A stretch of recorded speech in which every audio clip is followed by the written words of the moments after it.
we are going to go ahead and get started. And so first, let me say thank you so much. It is so good to see everyone. Thank you for returning. We're glad you're here. We do have a full agenda today, so we're going to get right to it.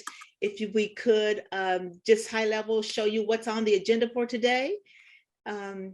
This is our 5th meeting, as you know, and so as you can see, we have some very meaty information that we're going to share with you today, and you will have an opportunity to be engaged as well as have some dialogue. And we have a fun exercise for you today that Joanna would tell us about. And with that, I'm going to turn it over to the president and CEO of CODA, Joanna Pinkerton. Well, thanks, Gail, for putting me on the spot. I hope I get to hand that baton over to Kim in a little bit regarding the fun activities. But first of all, I'd just like to say it's great to see each of you again. Everybody can hear me okay? Can I get a thumbs up? Audio is working. So it's just great to reconvene and prepare for what's next in this really important collaboration. Our work has centered on bringing high capacity rapid transit and larger mobility solutions to our region to address the rapid population growth and really to support all people's access to social and economic prosperity. And I'd like to remind us that this work is transformational. It is bold, and more importantly, it is necessary if we are to meet the challenges of a future economy, which we're already seeing transform before our eyes. Thank you for your support to date, and also your continued commitment to get us past the goal line to move us forward as a region. Just a reminder that we've discussed over the course of recent meetings, the LinkUS priorities are intended to address equity, workforce, affordability, economic development, innovation, and sustainability in our community. Now, today's dialogue is going to focus on funding options and funding realities that we face, which are going to be necessary for us to address to achieve the goals of LinkUS that you have set forth. We're going to share some program recommendations, considerations of the program outcomes where we need your feedback. And we do have an interactive exercise Gail mentioned, and Kim Sharp from Team CODA is going to walk you through that. But today's meeting and discussions ultimately is going to lead to the final recommendations, which we will put forth to the executive committee in just a couple of weeks. So right now, today is the time to reimagine, repurpose the infrastructure, close the gaps, address divestment that we've had across many, many decades, and make sure that we're comfortable with the recommendations coming out of today's session. So let's get started with our meeting. And I think I'm going to turn it over to Mandy Bishop at the City of Columbus, who's going to link us or update us on the LinkUS summary report. Is that right, Mandy? Yes, ma'am. Okay. Thank you. Thank you, Joanna. You, William, and Jennifer have done an amazing job as our chairs, keeping our why at the forefront of our thoughts during this work. So I thank all of you. Over the last few months, our team, specifically CODA, the city, Morpsey, and Franklin County, has been working diligently to develop the context for the Leadership Coalition Summary Report. We're building on work from Insight 2050, Next Gen, Corridor Concepts, and the LinkUS Framework Study, as well as our work with you. We had a great library of information to build upon as we developed the report in the context for defining who's advancing LinkUS, why LinkUS, what is LinkUS, and how do we achieve LinkUS. As we near completion of the Leadership Coalition Summary Report, we will incorporate the information from our conversation today as we have much to share and discuss. We want to make sure we capture those thoughts coming from this meeting. I'm guessing probably one of your key questions is, when am I going to see this report? So our goal for this team is to send it to both the executive and steering committees no later than April 5th, with a goal of having it out before April 1st. We know that we'll give the weekend in addition to some business days in order to evaluate and read the report. This is in advance of our planned April 7th combination executive and steering committee meetings, which you will hear more about when the invite is coming your way later during this meeting. And so with that, does anyone have any questions? All right. I'd say hearing none, I'm going to turn it over to Gail. Thank you so much, Mandy. And we're going to talk about communications. I know in some of our previous meetings, there were questions around how are we communicating, what are we doing, and how are we engaging the community. So we thought it'd be important to take you through a journey just to let you know where we've been and where we're headed. So very excited when we launched LinkUS. That was in July of 2020. And you know that we did quite a bit with that. Our partners came together, had a very, very detailed, successful event with the media. And that was our launch. When you do a launch, of course, you have to do all of the back end things that help you get to that place. And so we built a lot of our brand, we identified our brand, we created our collateral, all those pieces and parts that help to bring awareness and share the message of LinkUS. We also launched our website in 2020, and that website has continued to evolve. It has all of the information that continues to drive us to where we are, what we're doing, and how we're doing it. It's on the website. We also launched with our framework, and that's a report that you've seen, the LinkUS framework, that really outlines what we're trying to do, how we're going to do it, and the collaboration and partnership that it will take to get us across the finish line. And then throughout that whole process, to help us inform the next phase and every phase of our work, we did a number of surveys, online surveys, field surveys, and so forth. And with that, that led us right into year 2021.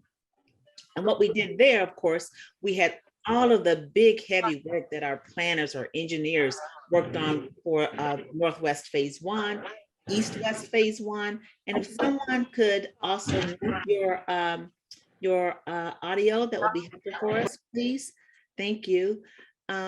East-West Phase 1. And with all of that was significant public engagement that occurred in addition to online and field surveys. We also launched our social media platforms, Facebook, Instagram, Twitter, and LinkedIn, so that we could really begin to engage people online in multiple ways. The LinkUS Leadership Coalition, you came together for us, worked with us, and continue to do this work with us. And so we launched that in 2021. And you'll see the LinkUS Thought Leadership platform continue to go part of our brand and our work. We were very focused and very visible at the Columbus Metropolitan Club. We presented at MORPC meetings. We presented at various meetings across the city to really help deepen the understanding and the awareness of LinkUS.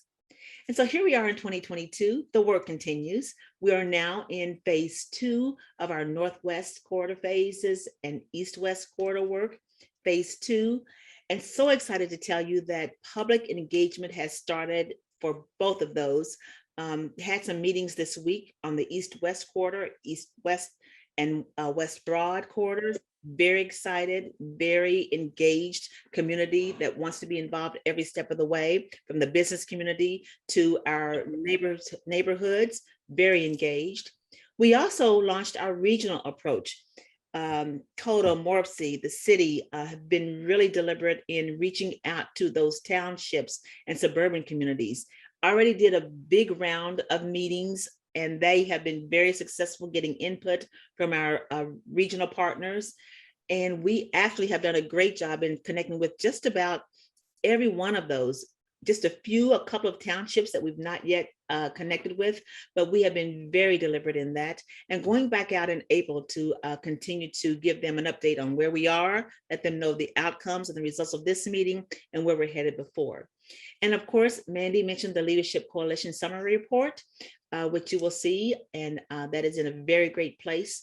And then funding communications based upon what you hear today, what we learned today, what some of our takeaways are. We are in the midst of developing those communications that help build awareness and support for where we're headed. I am very pleased to say that throughout all of the public engagement, the East-West, we've had pop-ups, we've had fun types of meetings throughout the community. We've had over 5,000 participant engagement touch points to date, and we're looking to certainly expand that as we go forward. So that's where we are. with our communications. A lot of work goes into that, as you know, but we are here to support our technical team and the big work that's happening across the platform. So with that, I'll pause for any questions. If not, we'll turn it over to Angel, who's going to walk us through our financial model. Thank you so much. Angel? Thank you, Gail, and good afternoon, everybody. I'm thrilled to be here today to talk about the financial model that has been developed for LinkUS. LinkUS, as you know, is more than high-capacity rapid transit corridors. And without the supportive infrastructure like sidewalks, bikeways, and greenways, as well as roadway improvements, investments in transit alone will not be as effective. In its entirety, the whole LinkUS network of improvements is estimated to cost between $19 and $22 billion. In looking at likely revenue sources to fund LinkUS, which we will touch on more as I go through my presentation here this afternoon, we will not be able to generate sufficient revenue to fund the entire program. But that's not to say that LinkUS needs to be an all or nothing proposition. The teams have conducted an equity analysis to define the priorities, and what we will be sharing here this afternoon is a financial structure that provides nearly $8 billion in investments, a level that we believe will meet the key outcomes and success measures that have been and will continue to be identified. The financial model was developed in the fall of 2021 and has continued to be refined. So as it stands today, the financial model, Justin, could you go back to the prior slide, please? Thank you. As it stands today, the model and the programming contained within it have been broken down into two general categories: the high capacity rapid transit corridors, as well as the fixed route and other transit investments in transit supportive infrastructure. So the high capacity transit and transit improvements, and then the transit supportive infrastructure. In looking at those 6 categories that you see in front of you on the slide, the first 2 on the top row make up that first category, those that you would generally associate with the work that CODA does and the services that we provide. The remaining 4 categories make up that transit supportive component. These are improvements that would take place and be coordinated among the 5 counties, 27 municipalities, and 17 townships within the CODA service area. With the revenue assumptions that I'll share momentarily, the team represented by CODA, the City of Columbus, Franklin County, Morpsey, and the Columbus Partnership have come to a consensus to recommend to this steering committee a LinkUS package that represents $8 billion in investment through 2050. I want to pause there, $8 billion. Justin, if you could go to the next slide. That $8 billion of investment includes 5 high-capacity rapid transit corridors and associated vehicles, an additional 200,000 fixed route service hours. This represents over a 20% increase over the service hours that we are currently providing, 8 new CODA Plus zones, 4 new transit centers, and 5 new park and rides. The dollar amount associated with each of these investments is reflected on the right-hand side of your screen and is broken down further into more refined program elements. Additionally, this investment includes approximately $1.6 billion for transit supportive infrastructure, those components that I previously mentioned: bike and pedestrian ways, greenways, and roadway improvements. More specifically, the $1.6 billion is expected to fund approximately 565 miles of combined bike and pedestrian facilities, which includes on-street bike facilities, sidewalks, and shared use paths, as well as urban and rural greenway trails. Justin, next slide, please. Angel, before we leave that slide, just on the relative investment. So one, this is very exciting, and the scale, 8 billion, is a truly impressive scale of investment. Can you talk a bit about how you got to the technology investment? It seems rather low relative to the percentage-wise relative to the rest of the investment. And I'm curious as to whether it is at a level that is commensurate with the rest of the investment, or the rest of the line items. Trustee Walker, thank you very much for that question. And I'm hoping that I will address it here momentarily. So if you'll just bear with me for a minute, because I'm going to talk about how all of these other pieces play together. So could we parking lot that for a moment? Yeah, no okay, problem. Great. That's great. Thank you. So as we go on to the next slide, I want to continue to highlight on that transit supportive infrastructure. So as I mentioned, approximately 565 miles of bike and pedestrian facilities, greenways, as well as a significant amount that is going to be invested in roadway and special infrastructure projects, all with a nexus to public transit. Well, the high capacity rapid transit corridors and the transit investments will be prioritized and undertaken by the authority of CODA and its board of trustees. We are recommending that the funding for the transit supportive infrastructure be administered by MORPC, and more specifically, a LinkUS committee that is representative by the entities within the CODA service area. This committee should then develop a multi-year capital improvement program where projects are prioritized based on the regional coordination. Next slide. Actually, Justin, I'm going to ask you to go back to the one prior to this. Thank you. One more. No, could you? Yeah, the other way. Okay, thank you. I want to go back to this slide one to address Trustee Walker's question, but just say to this group that it is our collective belief, the team that made up, that has been working together over the course of the past few months in order to come up with this financial model. It is our collective belief that it takes investments in each of these components in order to have an effective system. Each one of these categories can be moved up or down with the offset coming from another category, meaning there's really no prescribed right or wrong to this. And so to your question, Trustee Walker, when we look at the technology improvements, or frankly, any of these other improvements, especially on the CODA side, the high capacity rapid transit, as well as the other transit investments, this is above and beyond what we're already doing. So CODA's existing funding will continue to be used to advance technology, to continue to make improvements in our system and offer services.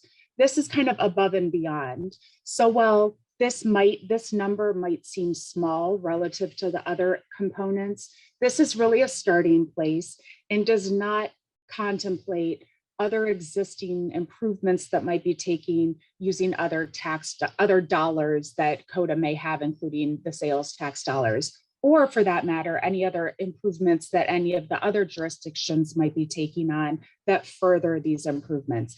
I will tell you that technology is embedded in everything that we do.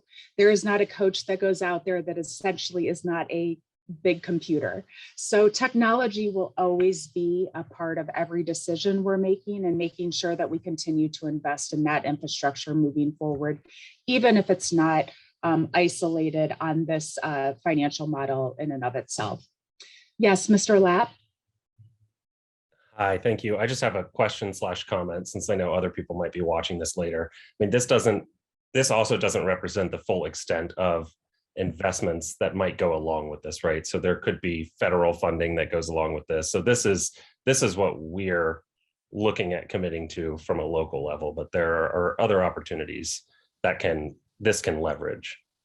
That's a great question. And I'm actually going to go into that when I talk about the revenue sources that have been used in this funding model. So Justin, if we could advance 2 slides now.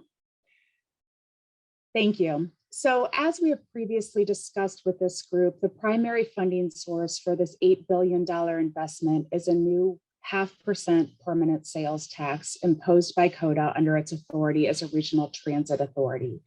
And that would be applicable to CODA's service area. As you can see in the slide in front of you, CODA is significantly underfunded as compared to our counterparts in Cleveland and Cincinnati, who have a 1% and a 0.8% sales tax respectively. The growth is already upon us, and as demonstrated by the 2020 census, reflecting nearly 250,000 increase in population between 2010 and 2020, in the Columbus Metro, while the remainder of the state saw simply a 26,000 population increase. That speaks volumes. We need to act now for this reason. And because of that, we are recommending that this steering committee make a recommendation to add the additional half-cent sales tax on the ballot here in 2022 for a 2023 implementation. This timing is essential as it really uses those dollars to leverage over $650 million in federal funding to help fund the capital improvements. This amount is made up of, and Justin, if you could go to the next slide, this $650 million is made up of New Start and Small Start funding that has been made available through the FTA's CIG process, or Capital Investment Grant Program. That program has been bolstered here recently by the recently approved Infrastructure Investment and Jobs Act, or IIJA. So it's important. We are in a great position because we have already advanced the work on 3 of the corridors to position ourselves to really take advantage not only of the existing funding in the CIG program, but also the additional amount that has been allocated as part of the IIJA funding. So we have included in this model that $650 million in revenue to help fund some of these improvements.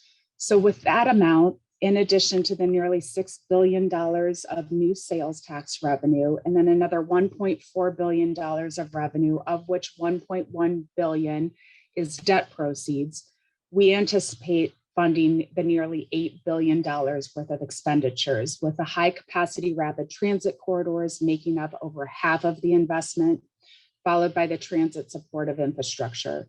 The chart on the right reflects graphically the level of investment in each of these other categories. Should this group move forward with the recommendations provided, and it is then supported by the communities, we want to demonstrate both short-term and long-term improvements. Justin, next slide. By 2030, our community could expect to see 3 high-capacity transit corridors up and running, approximately $380 million in transit supportive infrastructure improvements, implementation of 8 new COTA Plus zones, which is an increase over the 3 that we are currently operating today. And in addition, our community should expect to see significant improvements in COTA's fixed route services, additions to and improvements of our existing park and ride facilities, transit centers, and shelters. Additionally, we expect over $150 million can be used to support transit-oriented development, which in turn should generate additional revenue from the private investment that we would expect to incur along these high-capacity rapid transit corridors.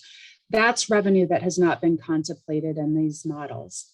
And between 2030 and 2050, these improvements will expand, getting us from 3 high-capacity rapid transit corridors to the full program of 555 miles of those bike and pedestrian improvements, 4 new transit centers, and 5 new park and ride facilities, along with continued improvements of our services and facilities.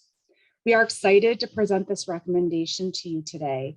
And while it's not the entire $20 billion package, $8 billion is a meaningful investment in the region and will have a significant impact on the success of this region for decades to come. So with that, I will answer any questions that you may have. And so if you raise your hand, you want to have a question? Looking. I do. I'm trying to figure out how to raise my hand. Oh, that's fine. Raise your voice. That's just as good. So thank you. Go right ahead. Hello, Andrew Christmer with Franklin County. I may have missed this, but will the 0.5 in revenue get us there? Yes, along with, so what has been incorporated in this model is the 0.5% sales tax increase, of which the entire amount would be dedicated to the LinkUS programming. And what we also have incorporated is the $650 million of CIG funding. So while that is competitive, we do feel that we are strongly positioned to leverage those dollars and get them for our projects. Certainly, we believe, and Rory will reiterate this in his next presentation, we believe that this is a conservative model, and that's the appropriate approach for us to take as we build this out. So we believe that this is going to be the floor of what we can provide to the community. We hope it's so much more. We hope that 5 corridors can go to 6. But for right now, the revenue that's contained within this model is something that we all agree is appropriate and we can defend moving forward. Yeah, Angel, I have a question as well. Jaromir Steiner, following maybe on Andrew's actually. I mean, how do you make the relationship between the 690 million you raise and the $7 million who come from the sales tax? Is the 690 million an annual number that you issue bonds against? Is that what you just said? Or, I mean, I couldn't figure out how it became 7 billion. Sure. Thank you for that question, Mr. Steiner. The $650 million for the grant funding that we would expect is unique to each of the corridors. So we know an estimated cost to construct each of those corridors. And based on the timing, we know the level of funding that we have the potential to receive from the federal government in support of it. So for those corridors that would be constructed during the next few years, while those amounts are bolstered up by the IIJA Act, we've increased that grant funding. But for the corridors that might come in the latter part of the LinkUS, the 2050 picture, we've gone back down to what the traditional grant funding has been. What we have done in terms of the leveraging dollars for bonding capacity, we have looked at we've looked at just the capital investment over time and would use those sales tax revenues to back the bonds, the $1.1 billion worth of bonds that would be issued.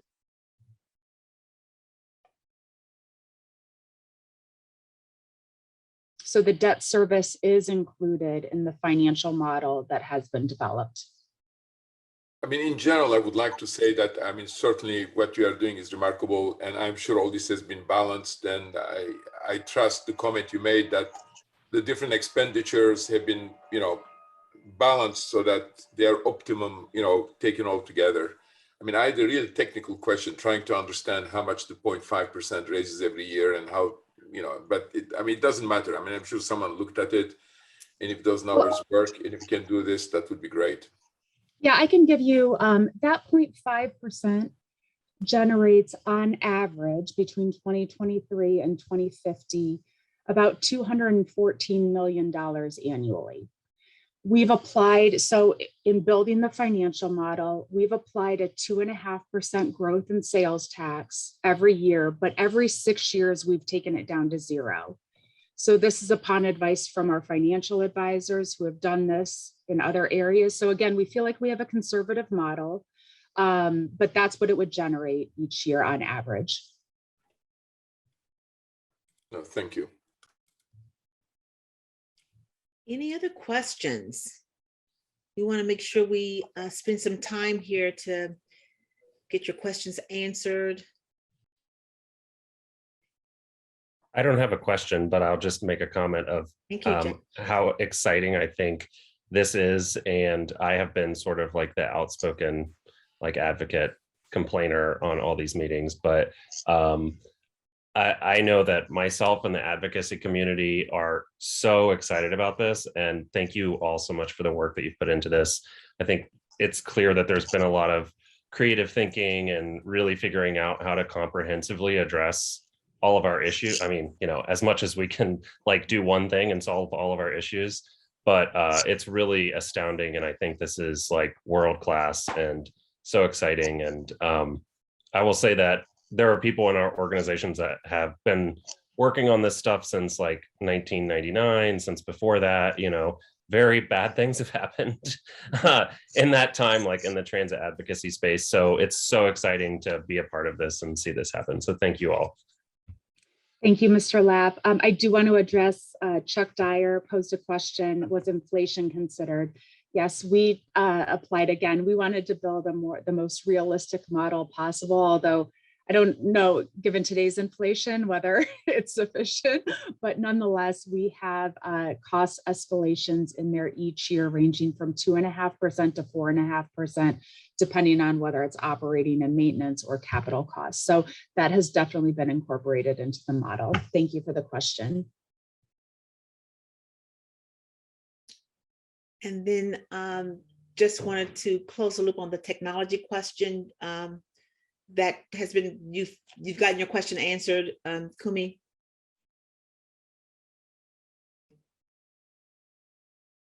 Yeah, sorry, I was looking for my mute button. Yes, I totally appreciate the answer. I will just also state the comment.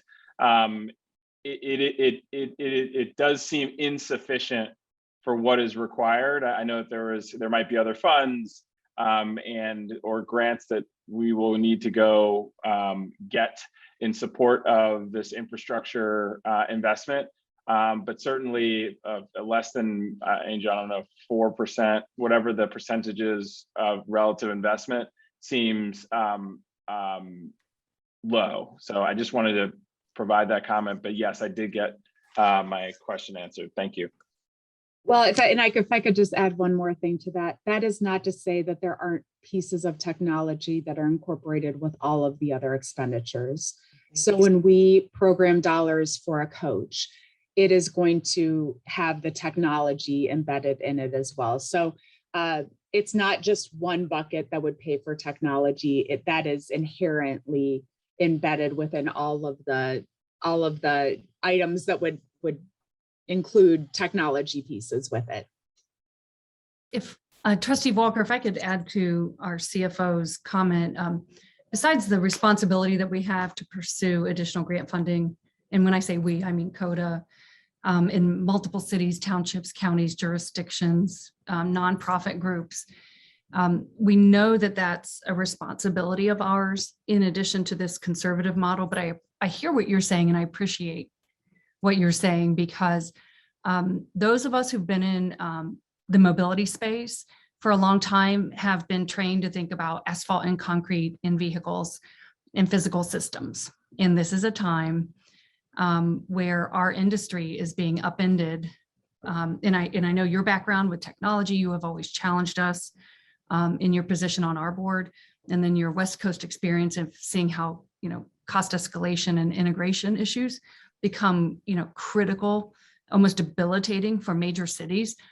I see that all of us on this call, we're going to have to understand and adapt to the fact that it's part of our everyday, and we have to consider it just like we do the broadband conversation. It's ubiquitous, it has to be included, and it's not optional. So appreciate it and heard you loud and clear. Excellent. Thank you. Well, with that, we will go to our next agenda discussion, and Rory's going to walk us through recommendations. And again, we'll have a discussion and opportunity for questions throughout this as well. Rory? I'm sorry, Rory. I have a question that deals with the finances, if I may. Absolutely. Thank you. Cornell Robertson, Franklin County Engineer. I've heard talk of gas tax holidays, Senate Bill 277, for example, and even consideration of a federal gas tax holiday. And so I wonder if this brings any concerns to the idea of having a sales tax increase. Just the optics of it is a little bit concerning to me, because I'm not in favor of gas tax holiday. Let's be clear on that, because it's so important to our roadway and bridge infrastructure and multiple modes of transportation. But I believe the theory behind gas tax holidays is that with IIJA having been passed, then some folks want to give this gas tax holiday to our constituents. And so if that's the message behind those two ideas, then does that hurt our potential idea of trying to increase the sales tax in a ballot initiative in 2022? I would like to make a comment on this. Yes. Yeah, I think that Cornell, I appreciate the question is a sharp question, but I think confusing maybe, or we are comparing short-term situations right now. We have an international military confrontation where we are part of, whether we like it or not, through taxes and otherwise, oil prices and things like this, and its psychological consequences versus a 30-year in the future lookout. So I think that what we need to do is to look at the fundamentals, and the fundamental is, do we want these systems in Columbus, in Central Ohio, given the growth we have? And if you want them, then obviously we have to pay for them. Or do we say that because we don't want to increase our taxes and because we have some concern about those issues, we don't care about having the mobility corridors in place? I mean, that's the first decision to make. Then once you make that decision, then there is no way to pay for this without taxes, whether they are Columbus taxes, state taxes, or federal taxes. Somehow we need to get the money that way. It doesn't pay for itself. So, my response would be, we need to discuss what we are trying to do, whether it makes sense or not. How we pay for it, I don't know what the alternative is. The sales tax generates, 70% of the, income here. In fact, my comment I was going to make when I didn't make it, there are states where the transit taxes could be higher than 1%, and we can lobby our legislature to eliminate the limit. And then obviously it's a local vote. To increase it, you still have to, voters have to accept the tax, but why limit ourselves to 1%? And there are many, many legislative changes we did in Ohio legislature, and again, it's a local decision. They just opened the gates for us to be able to vote that locally. So anyway, I'm kind of going to opposite direction here. Was just going to add on to what Mr. Steiner had said. And I understand where some people are coming from as it relates to the price of gas and things of that nature, and that there is a lot of money coming from the IIJA. But the reality is, in order to access the money from the IIJA, you need to have the local match to be able to do that. And so if you don't have the local match, you're not going to be able to take advantage to the full extent of the IIJA. And I think that's where we're at as a community right now. We don't have enough local match to compete effectively for the big dollars that this project is going to take. So if I could go ahead, Randy. I just want to piggyback a little bit, getting outside of the match and everything else. I think one thing that LinkUS for a resident that we should all keep in mind here with the recent developments that show the price of gas skyrocketing, those type of things, is the need for more affordable and reliable options to get to school, work, and healthcare. And if anything, that kind of highlights the need for LinkUS and high capacity rapid transit as a alternative to connecting our neighborhoods, not relying on single occupancy vehicles alone. So kind of on that point too, I think it actually lends itself to high capacity rapid transit more so than it detracts from it. Thank you. Thanks for all of your comments. And just to clarify, I'm not trying to throw up roadblocks or negativity. I'm just trying to anticipate what you might hear from some of our voters. So that's all. Thank you. Absolutely. No, thank you. Thank you. And so with that, we will move into our discussion around recommendations, and that I will turn it over to Rory. Rory? All right. Thanks so much, Gail, and great to see everybody. Justin, if you want to hit the next slide. All right. Based on the work and input from all three levels of the LinkUS Leadership Coalition, we've drafted 6 draft recommendations for your consideration that will become part of the LinkUS report. They are to commit to new historic infrastructure investment, provide sustainable funding for LinkUS, support regional prosperity outcomes, create a regional transit-oriented development strategy, pursue legislative changes, and create a committee to prioritize transit supportive infrastructure investments. And on the next slides, we're going to dive a bit more in depth on each of these. And after each recommendation, we want to get your feedback and answer any questions you may have about them. So the first recommendation is to commit to a new historic infrastructure investment. LinkUS will invest nearly 1.4 billion and nearly 8 billion by the end of 2050 to support opportunity in our region. Angel's already covered in detail how we plan to invest these funds in her financial model presentation. I just wanted to add to one of the points that she made is that these investments are likely to be higher than the numbers that we talked about. Due to the conservative nature of the financial model, we believe that revenue could overperform what is modeled. For example, the model anticipates 2.5% annual sales tax growth. However, the sales tax could and is likely to grow more than what's modeled. In addition, we believe that CODA and our jurisdictions will be able to be successful in winning a multitude of competitive federal grants, especially over the next five years with the IIJA to advance mobility that are also not part of the model today. And there's also several other mobility and economic development tools such as tax increment financing, new community authorities, transportation improvement districts that could create more revenue to support LinkUS. And with more revenue, we'll be able to create more capacity to expand the impact of LinkUS and result in potentially more corridors, fixed route improvements, and other programs and initiatives to advance opportunity in our region.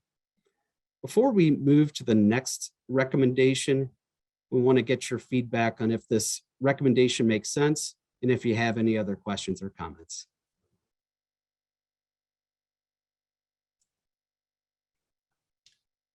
And if you have any thoughts as we go along, feel free to put those in the chat as well. But any comments?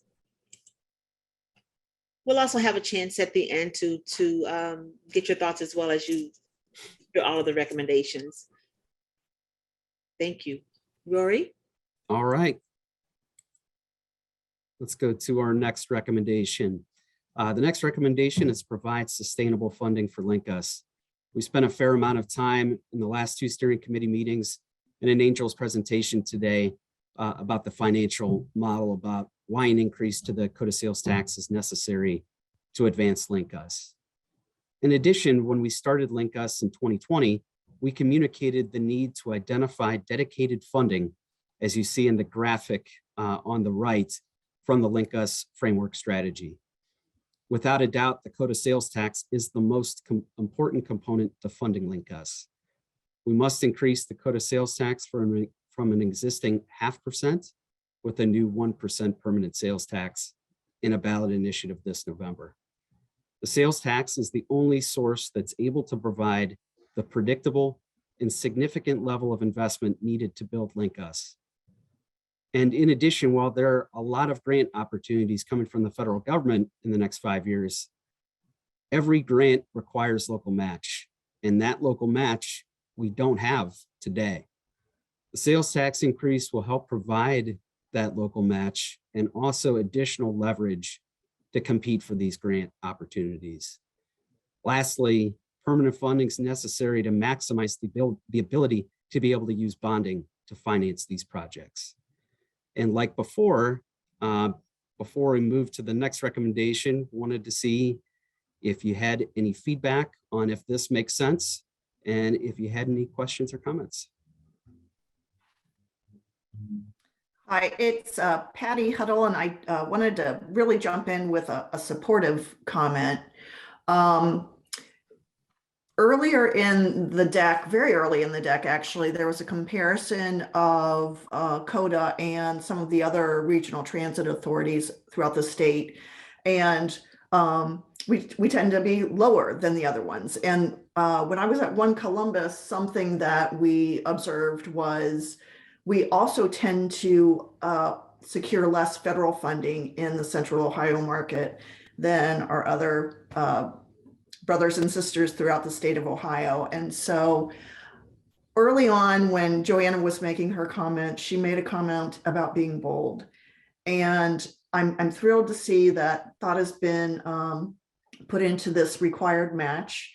It is necessary, and it's also going to be necessary for us to get a little more aggressive than we have been historically and really pursue our fair share, or maybe more, of some of these federal dollars that historically haven't come our way. So I'm thrilled to see that this recommendation has been made, and very, very supportive of it.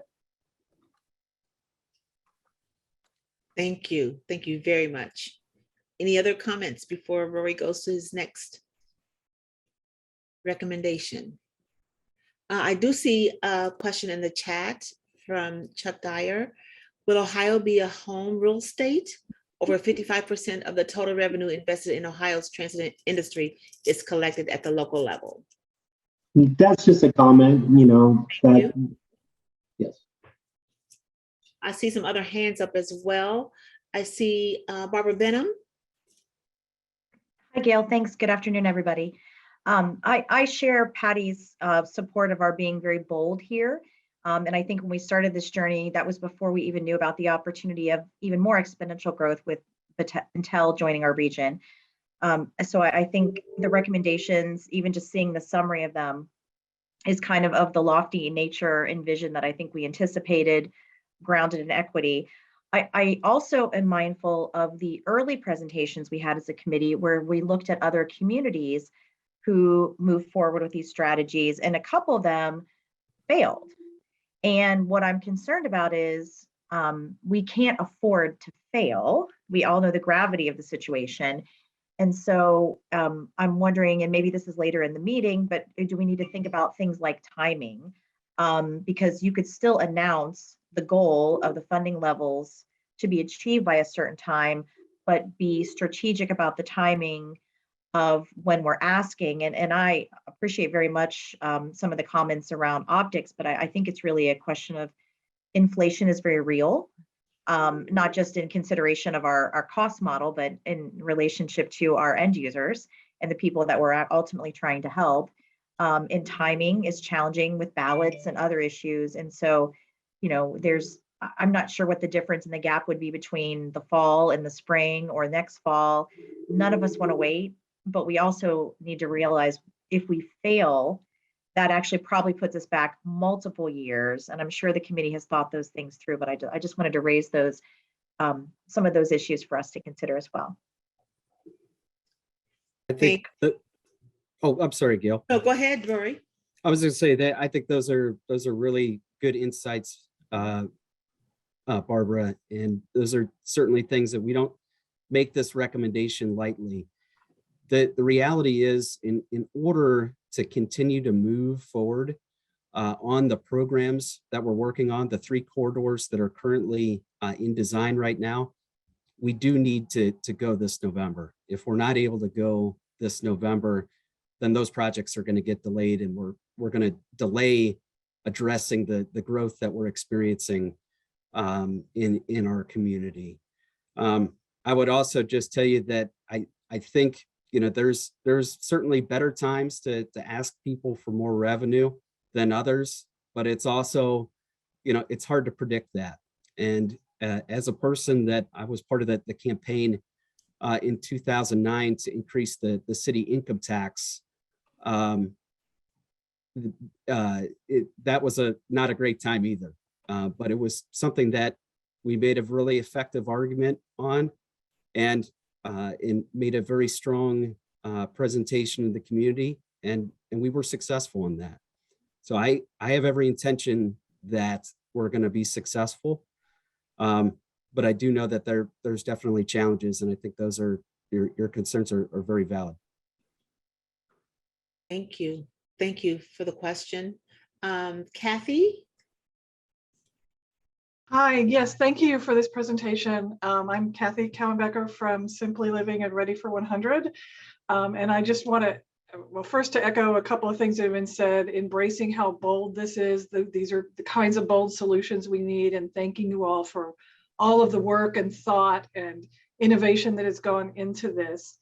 So my question kind of leads from the last one, which is, you know, when we did the aggregation campaign in 2020, you would have thought that the idea that a bulk purchase rate means lower prices for all would have been readily apparent and we wouldn't need any sort of campaign. But what the research found was you had to explain it to people and you needed a strong campaign. And the city did, in fact, run a strong campaign on that. And that initiative passed by 76%. So this is even, because it's asking for revenue, it's asking for people to pay a little bit more. My question is, what kind of campaign are you all, are you planning to run a campaign? What will that look like? Because I think that will be extremely necessary. So, Kathy, thanks so much for the comment and your question. I would just say we're most of us on here that are part of the LinkUS partners are government employees, and we really can't be involved in the campaign itself. So I unfortunately really can't give you much of an insight as to how a campaign would work.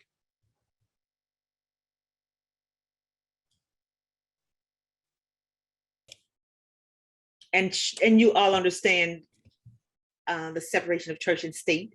And so we will certainly get back with you at the appropriate time when necessary. So thank you. I'm going to go to Josh. I think your hand was up next, and then we'll go to Andrew.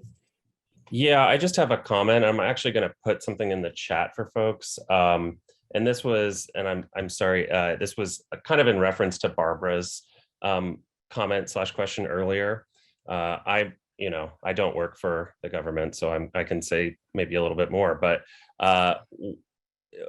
Transit Center, which is a transit nonprofit out of New York City, actually brought a bunch of transit advocates from states, like kind of Midwestern states, to Nashville, which was supposed to celebrate the win of Nashville's transit levy, but instead was kind of looking at how it failed because it was scheduled for after that happened.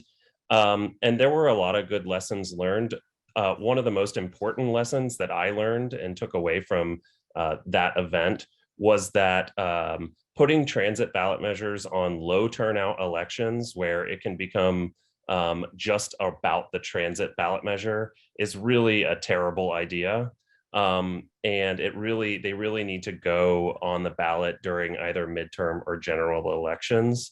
And there's a really strong correlation between turnout and success of transit ballot measures. So basically, the more people that turn out, the more likely it is to pass. People generally support these kind of things.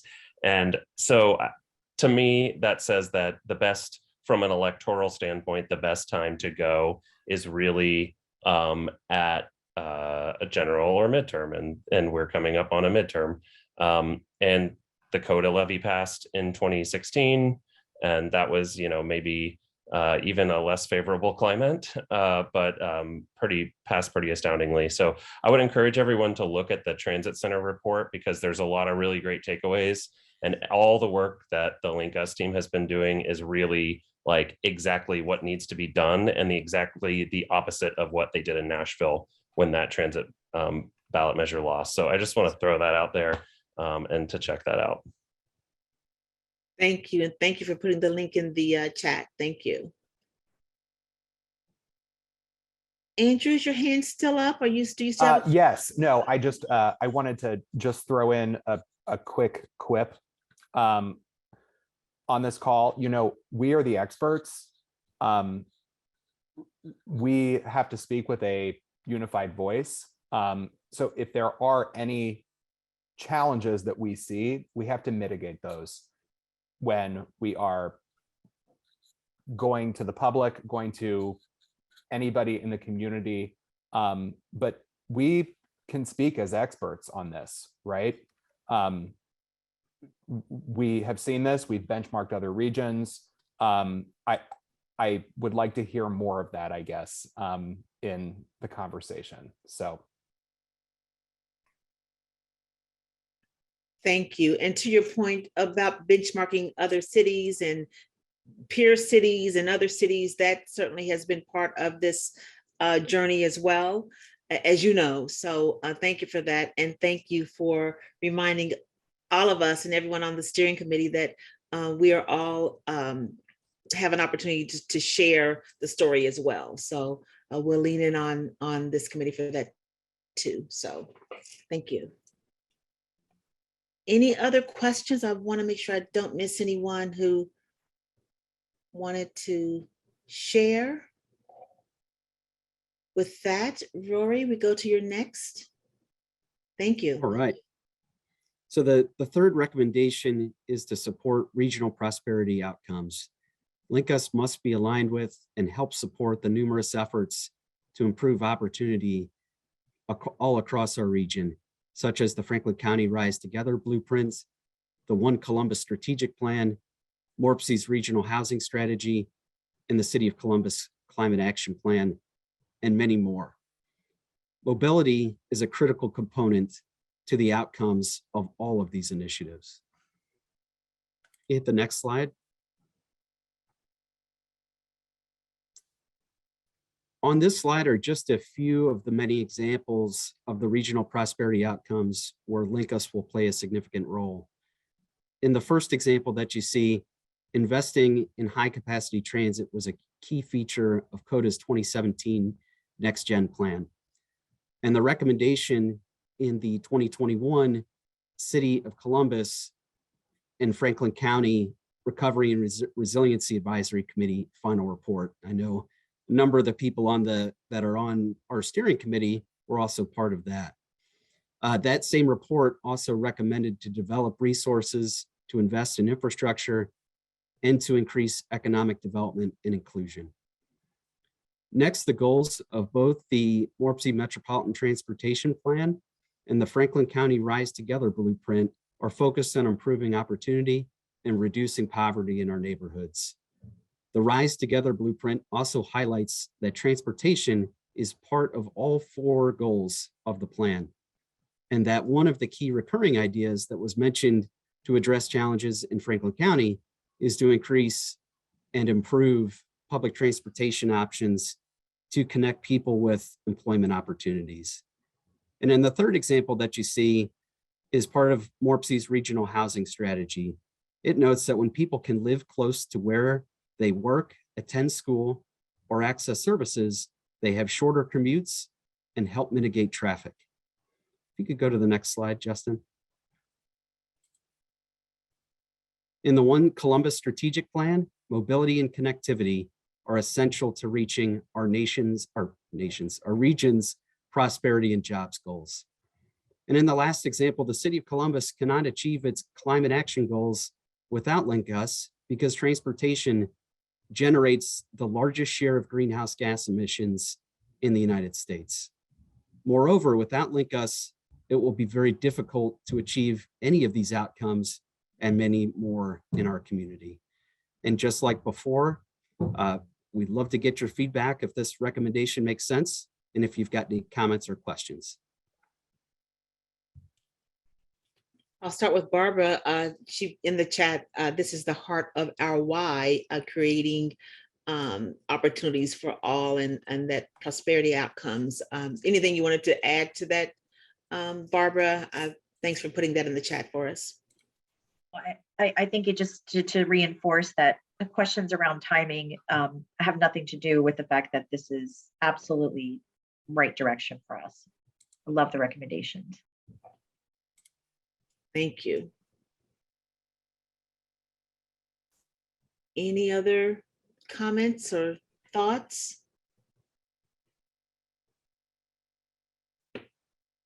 On to the next, Rory. All right.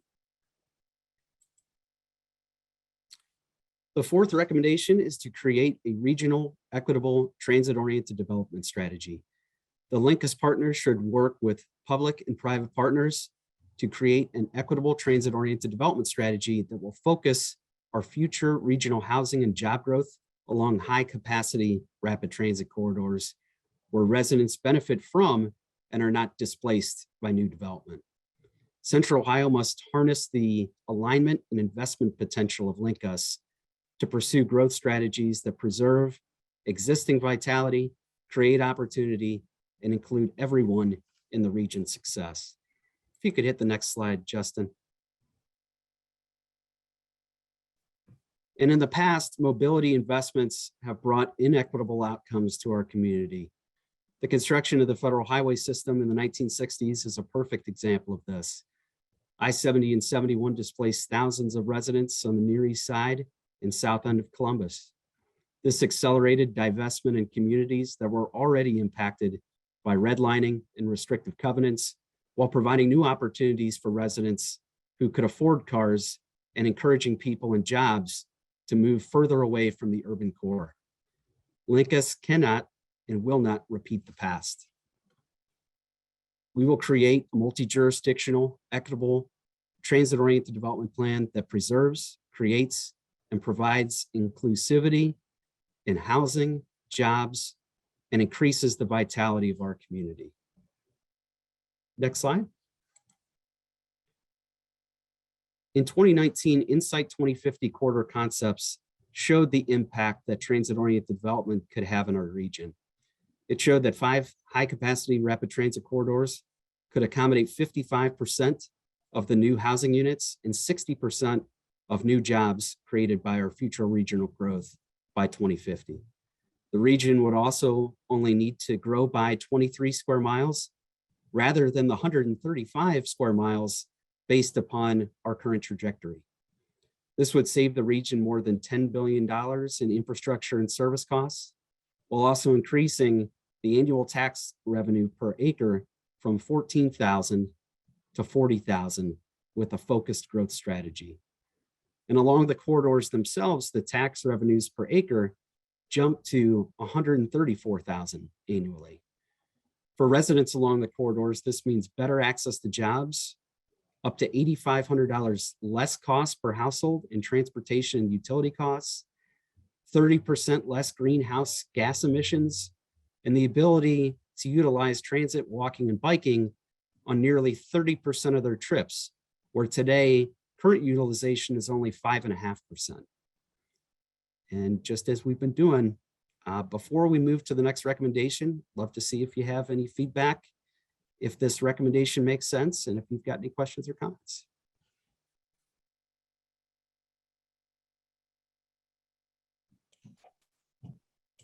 Not seeing any hands or anything in the chat. So we will continue. Apologies, I do have a question. Absolutely. Please. Yeah, so it's hard to not imagine that as the high capacity transit corridors go out, that the property values in those areas, new development will move in, the housing, the price of the housing and the price of businesses will go up.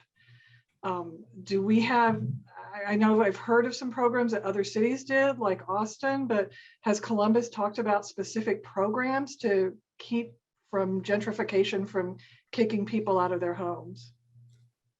That's a great question, Kathy, and that's really the heart of why we're doing the effort that we're doing, and why we're recommending that we really need to create a multi-jurisdictional plan to address what you're talking about right there. I know that the Development Department, the City of Columbus, would love to work with partners throughout the region and development departments at our other regional jurisdictions to be able to come up with a plan that will help to reduce those things that you've talked about. So that's definitely something that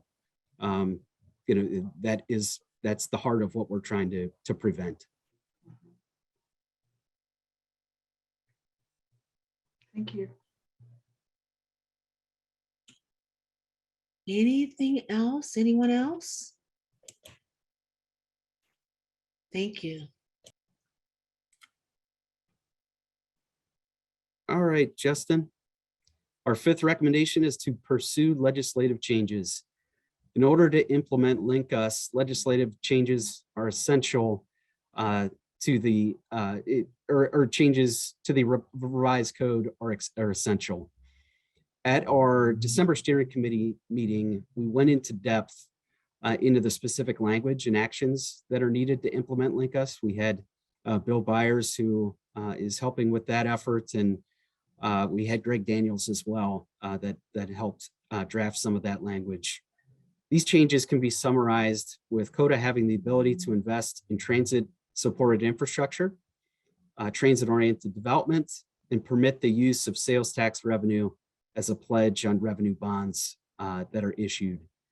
These changes would need to be in place by July of this year because ballot language is due to the Board of Elections in August. We don't have a ton of updates for you on that, but I know that we're actively working with the legislature to find the vehicle to make these changes happen and are confident that they will. Is there any questions or comments on this recommendation? Does it make sense? Just a quick question, Rory. I think you said it, but I think I missed it. So let's say that the legislation doesn't happen prior to August or the November election. Is it possible that it could be like retroactive and still allow for the things that you need to have happen with this, or what does that mean? That's a very good question. Some of my colleagues on the government affairs side of things, either at CODA or at the city, do they have an answer? Hey, Rory, Patrick at CODA. Josh, Patrick Harris, Vice President, Government Affairs and External Relations at CODA. Great question. It's an avenue that we don't really want to have to look at, but as the legislative period at the Ohio General Assembly is a little bit constrained here, that is a potential outcome. So we're working to ensure that that doesn't happen, but if it does, we're looking at what avenue could be done before the end of the year. So think of a period post-November, pre-next General Assembly session, to where that could be enacted with the law not going into effect anyways until whatever potential local funding source wouldn't be impacted.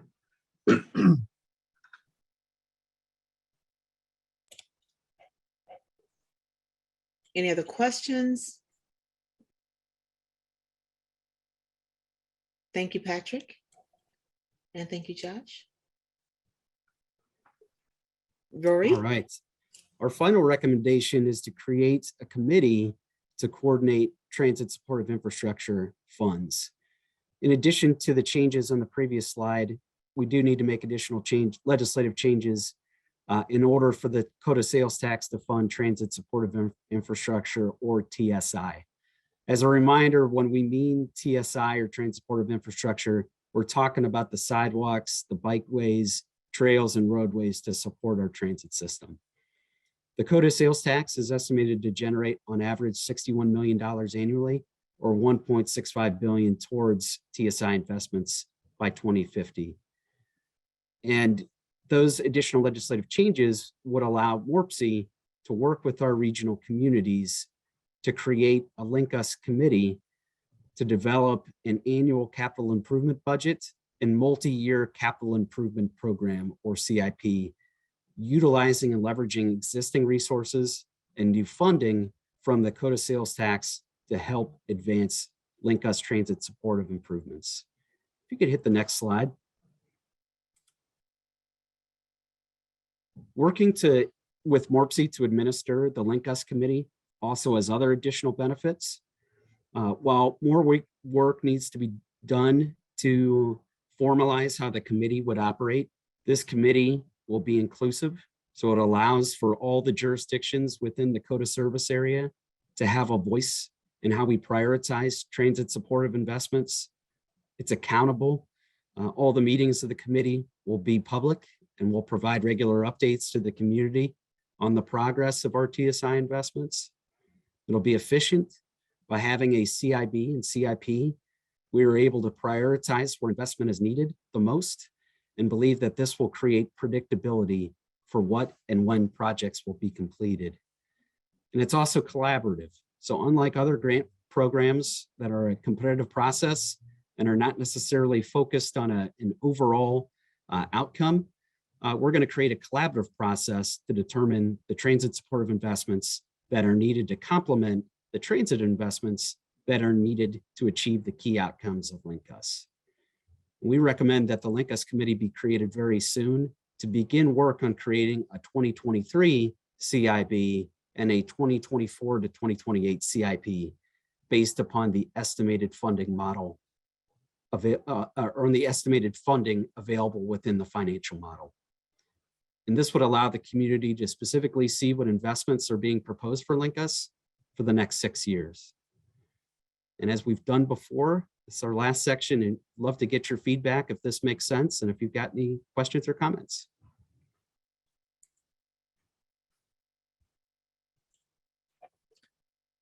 Any thoughts? See if I see any hands.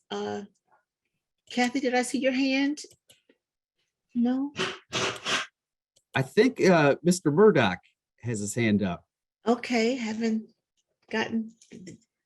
I Hello did. and welcome. Hello and thank you. I've been here the whole time. I know Morpsey's been kind of quiet. Just for the committee, of course, we're very supportive of this. This is something that we can get started on as soon as we need to. It flows really closely with all the other planning work and working with the local governments throughout the Dakota Service Region that we do anyhow. So just wanted to make sure you heard from us on that. Thank you. Okay, since I'm the most talkative, I will ask another question. So functionally, how does that committee work? So is this like local governments are proposing projects that then the committee decides for funding? Does the committee develop the projects? How exactly is that functioning in terms of actually executing the projects? Yeah, Josh, that's a wonderful question. And that's what we still are working on that. So Okay. we need to work with our jurisdictions and work with Morpsey and CODA to figure out the mechanics of specifically how it operationally will work.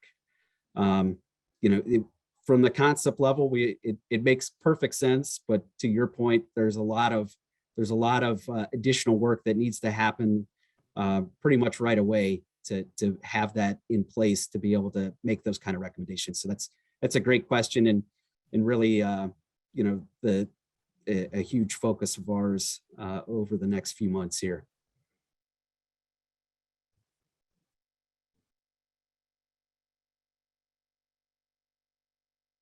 Anything else to add?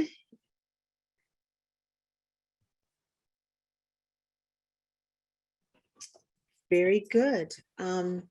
Thank you. And thank you all for your questions, your insights, your thoughtfulness as we walk you through those recommendations.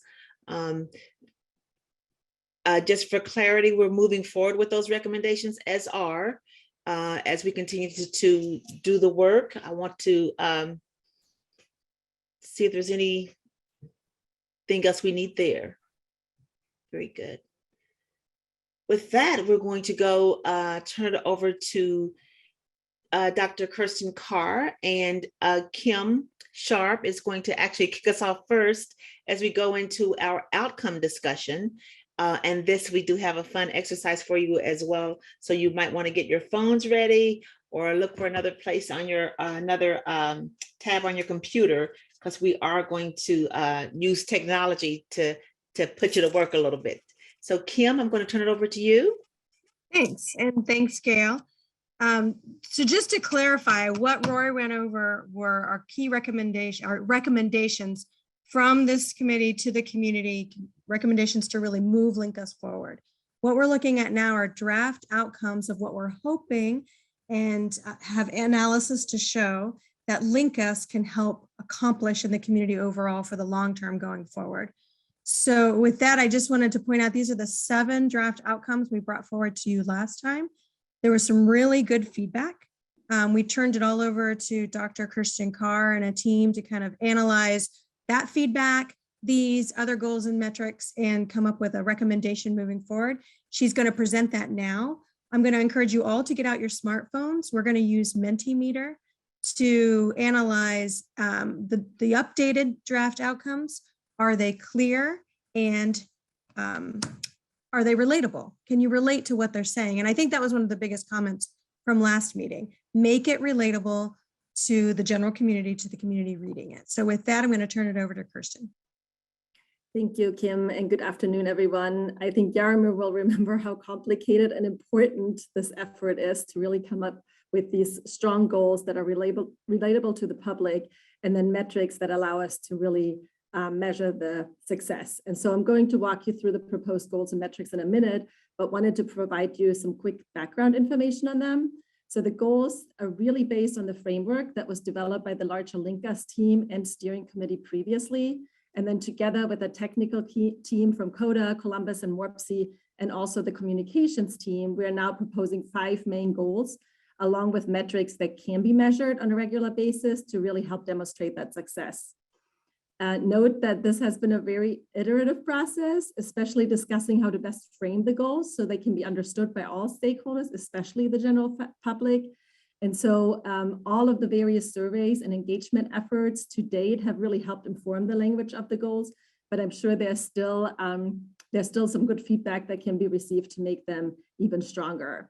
So if you can go to the next slide, here are the goals and metrics we're proposing, and I would love to get your feedback. On the bottom of each slide, you'll see that Menti button where we ask you to use your smartphone to let us know how clear and how relevant each goal seems to you.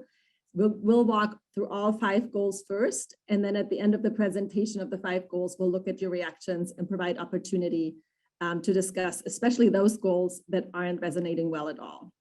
So the first goal is really focused on creating the strong mobility system that will positively affect traffic flow in the region, with the idea that despite our anticipated growth, we don't want traffic and commute times to get worse. And so the goal reads, as the region continues to grow, LinkUS will provide a world-class mobility and transportation system that links residents to opportunities.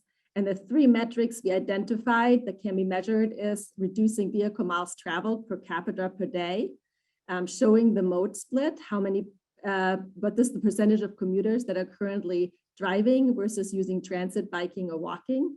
And then the third one is looking at the average commute time and making sure that we at least maintain it across the region and by transit as we're implementing the system and when it's built out. So I'm just going to give 1 minute for you guys to go to menti.com, enter that code 86167330, and then answer the question.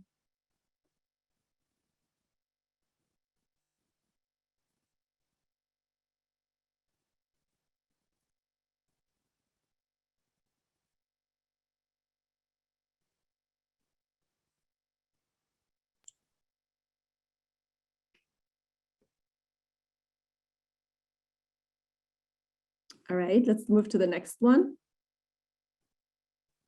So that next goal is really focused around creating more options for people to get around. In my mind, this really gets to the core of this mobility initiatives and creates more equity across Central Ohio. So the goal reads, LinkUS will offer more flexible, equitable, and affordable ways for residents to get to all the region has to offer. And the 3 metrics proposed here is, we want to show that we increase walking and biking access to transit stops and trails, especially in communities of interest. We want to increase pedestrian and bicycle facilities across the region, really building out our trail network, our sidewalk network.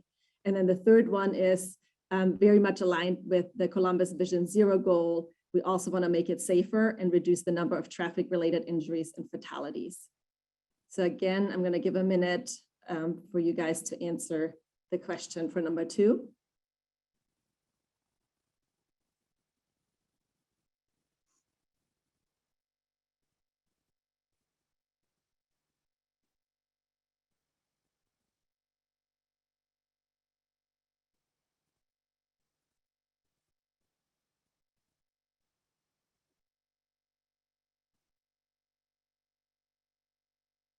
All right, moving to the next one. This goal is really related to the development opportunities that exist around these corridors and nodes.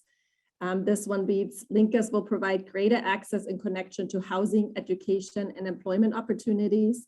And we identified 2 metrics that we could use to measure that.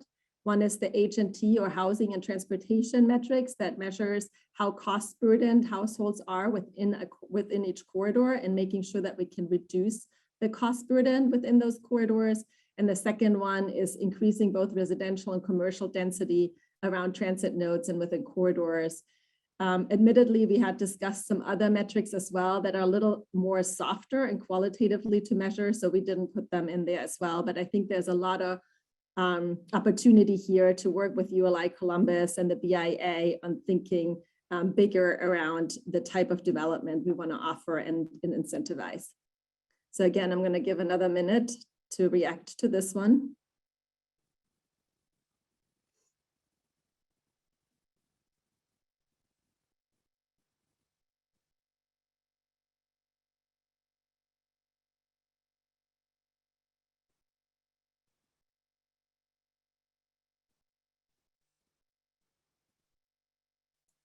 All right, let's move to the next one, goal 4.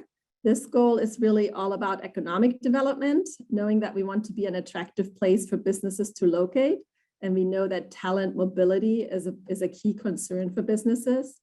So this goal reads, LinkUS will create more walkable, bikeable, and transit options that will help attract and retain businesses, talent, and employers. And the 2 metrics here are, we want to increase the percentage of jobs that are accessible within 20 minutes and 40 minutes of transit. This is a metric we already have in our metropolitan transportation plan and have been measuring across the region for years. And then the second metric is increase the number of new employers and businesses within the corridors and across the region, really thinking about business attraction. Again, I'm going to give a minute to react to this one.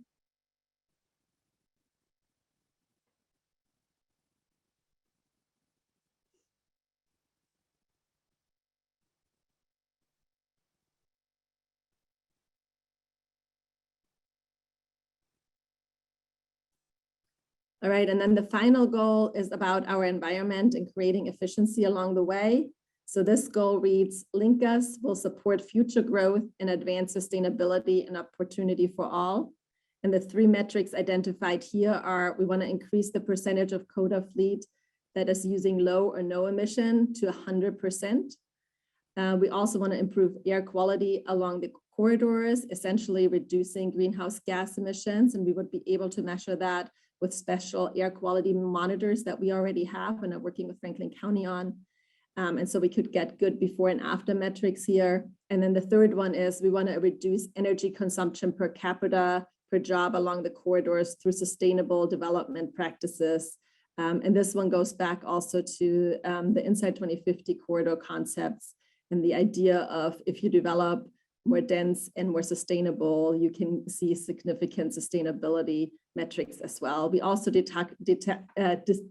discussed what I mentioned earlier with goal, I think 3 is just, what kind of standards, building standards we can put in place. We can talk about solar and other things here as well, but we wanted to identify metrics that we were certain we could measure at a regular basis. So I'll let you go and react to this one.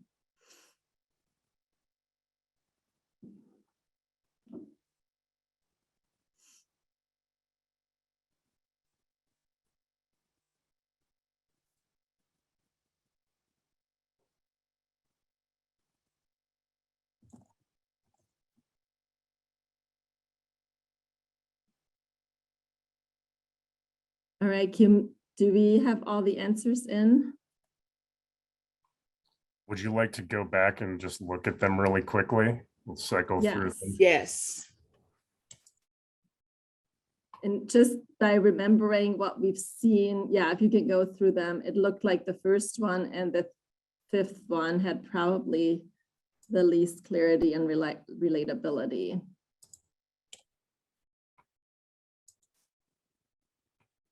So this one's higher.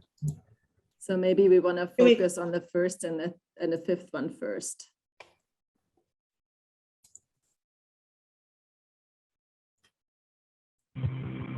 Any discussion around this one? This is our first one.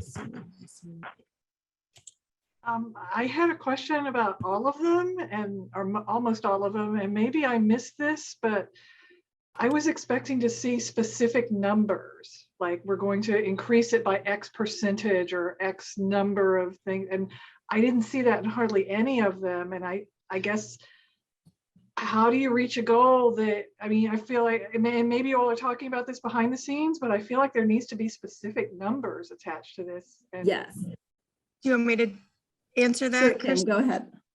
Just that Kathy, a lot of people were saying, well, where are we going to be? We know that each of those metrics, there is a baseline. And we know what would be helpful is to understand, like currently, what is the mode share? How many people use transit, bike and walk to get to work every day? Therefore, we want that number to go up. And if we were going to say we want it to go up by 10%, we would need to do an analysis that says, what exactly are we building the right infrastructure to make it go up to 10%? Or are we building the right infrastructure to make it go up? So that's where we are with the numbers. But I think you having the baseline of where we are with those metrics would be helpful. And right. So yeah, I worked extensively on the climate action plan, and there are numbers in all of those, including the key number being reducing carbon emissions 45% by 2030. So I guess I would also encourage, we need to know how much LinkUS is going to help reduce those emissions, and that needs to be counted.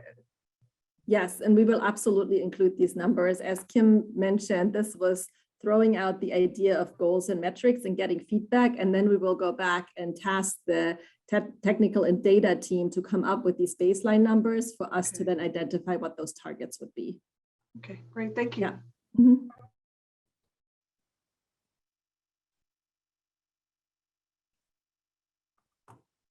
Any other questions before we go back to 1 and 3? Or any other comments? Yes, Gail, Barbara? Gail, Barbara, I would just make a suggestion that all of these metrics, I think, tell an important story to different stakeholders, obviously. And I think there are metrics and messages that are going to be appropriate for the whole of the project over time. And then I think those will be maybe a separate set of messages and outcomes that we would want to test for voters in a ballot. And I realize that's a church and state issue, but I just, for clarity purposes, I just want to make sure what we're talking about now is not necessarily key messages that would be pulled, for example, but rather what we think is the best case for the overall project as it transitions to MORPC, the community scorecard. Is that accurate? That is absolutely correct, Barbara. Thank you for asking the questions and bringing clarity. That is correct. Thank you.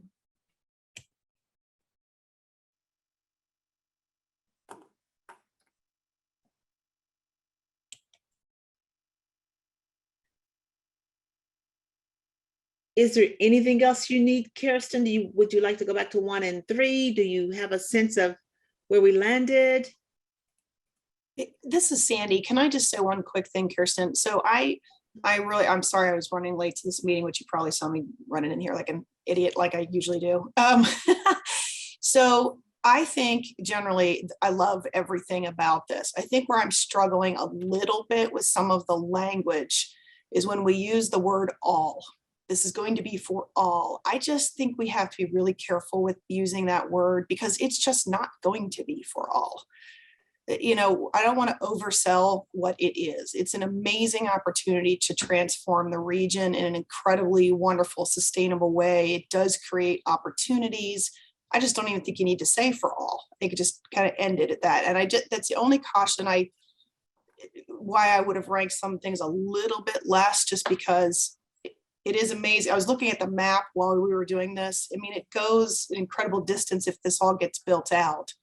But our region is huge, and it's going to keep getting bigger and bigger and bigger.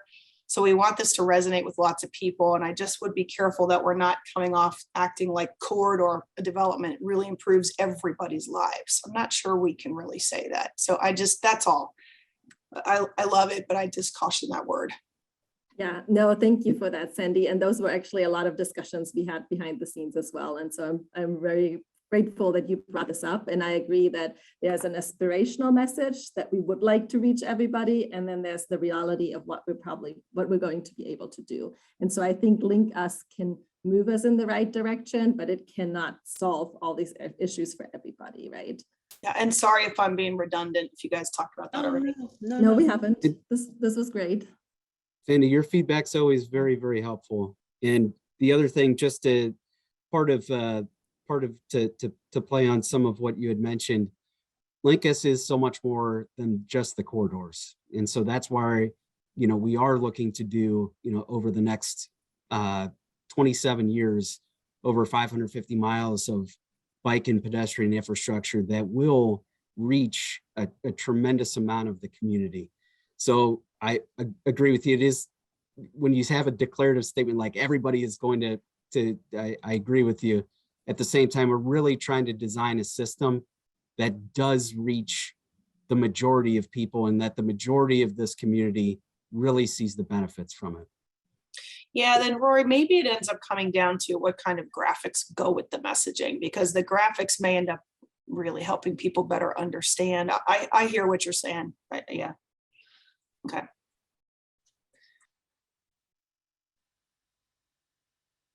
Well, I see a couple of hands. I'll start with Chuck.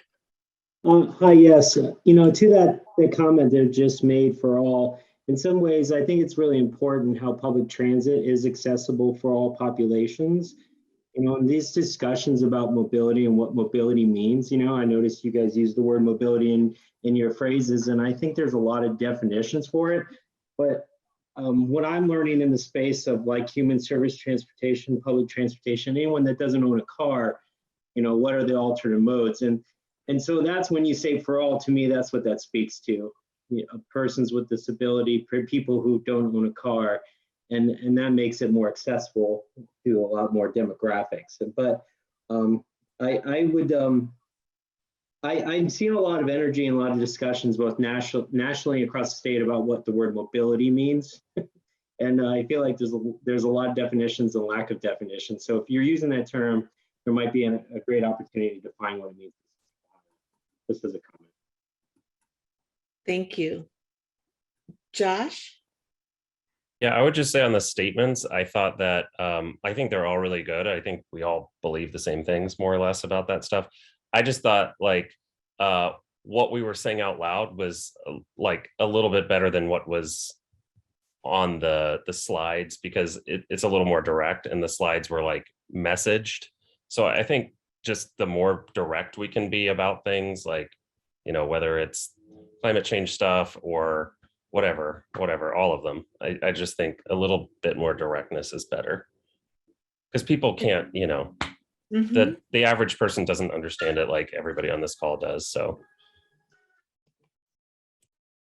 And Josh, to that climate change point too, I did notice that the last one that was about sustainability and environment really got the least points in terms of clarity and relevance. So I would love to quickly talk about that one too. And maybe it goes back to not being as direct and having almost two messages within one. But I would love to hear reactions to those of you who ranked it a lot lower than all the other ones. Could you? It was the fifth one. That's it. Yep. The relatability was so low compared to everything else. So I just wanted to see if anyone would be willing to kind of chime in and kind of share their thoughts on this.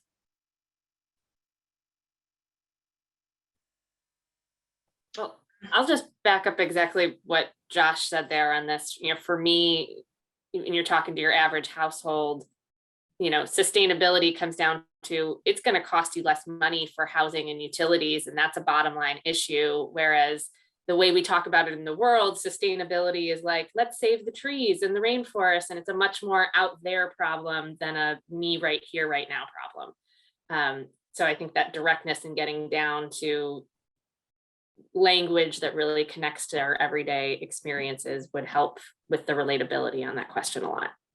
Maybe that last goal is much more about public health than sustainability, and then people can relate better. I don't know, because it's about, you know, less emissions, it's better air quality, and all of this relates back to your personal health. I think we can have some more discussions around that. I would note that somebody noted maybe there's two things happening here. There's sort of the big picture sustainability of sustainable development patterns too, which also is not immediately relatable to the average person in the way that we, as many of us planners, would talk about. So we might need to break that apart.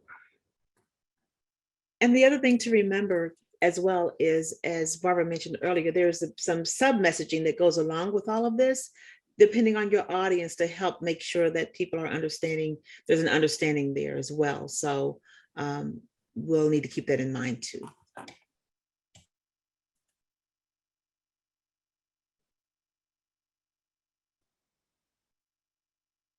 Chuck, is your hand still up?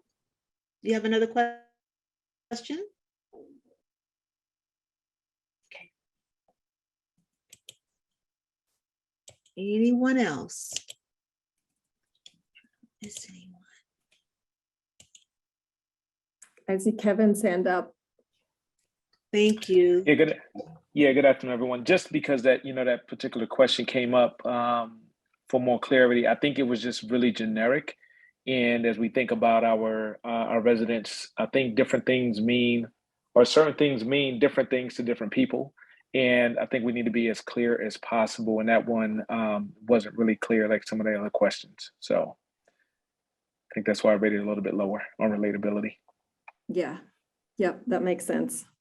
Great, thank you, yes. And then Matt Martin also pointed out that economic resilience is another aspect of sustainability too in people's minds. So sustainability, again, is a broad word, and we probably need to be, as everyone here pointed out, much more direct on what we're talking about.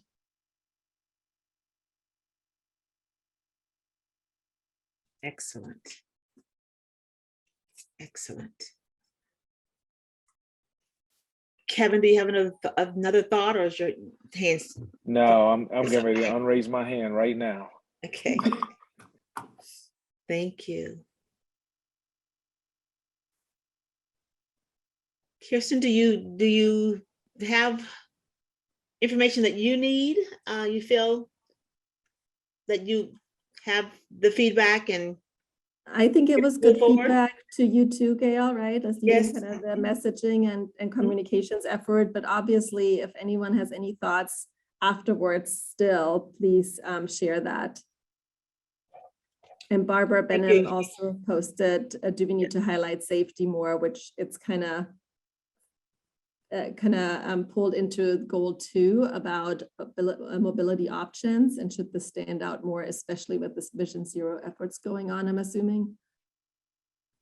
And we've had quite a few conversations about that as well, balancing that with people's perception of safety, given communities that might be experiencing safety issues in different ways. And so whether we're talking about traffic violence or those types of issues or other safety issues, we really had some real deep conversations about that too, Barbara. So can I ask a general question to the team? It sounds like the metrics in general seem acceptable to the group here. And so we can start working on the baselines and benchmarking it and then coming up with targets. It's more around how do we talk about it to the public? How do we talk about it to community leaders, the different stakeholder groups? Is there a budget within LinkUS to kind of test messaging with different stakeholders so we can kind of see what resonates more than others? Yes, that's part of the church and state discussion. So, but absolutely, obviously, Okay. before you go out to any community, you do want to get the insights from the community as well. And while we continue to do that in our public engagement efforts, there is another layer that will be added to this as well. Yeah, I think that would be helpful because all of us are too involved in this project and we're making assumptions. And so actually going to someone who's not involved and testing it will probably be the better way to just come up with it, because otherwise we'll start wordsmithing from all different ways, right? Yeah, and we won't be making assumptions here. We'll be very deliberate Yes. about the data that we get from the community. So. Okay, thank you.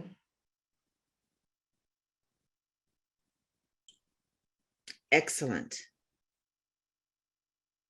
Any other conversation, any comments about today overall? Anything, any other thoughts before I turn it back over to Joanna to close us out? LinkUS team, did we overlook anything today? And I've not missed anything in the chat or any other questions. So going once, going twice. I was just going to say, thanks everybody for all the tremendous feedback that you've given us. And I know that we've thanked you before at the beginning, but this group really has done a tremendous amount of work and been so incredibly valuable to us. So just thank you so much. And, you know, we're really appreciative and excited to continue forward. Thank you. And with that, we're going to turn it over to Joanna.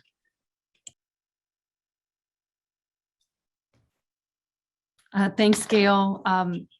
You know, I know we're wrapping up just a few minutes early. I don't think anyone is going to complain about that, but I really want to thank you, not only for your focus and the engagement, but the gift of your time.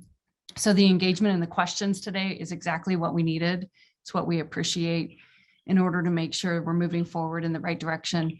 Our next and final meeting, we intend to bring both the executive committee and steering committee together, perhaps in person, on April 7th, if you will hold that. And more information will be forthcoming from Gail's office. But until then, as always, meeting material will be sent out post this meeting. Feel free to reach out. And on behalf of co-chairs Jennifer Gallagher and William Murdoch and all of our teams, I'd like to thank you and say we will see you in April.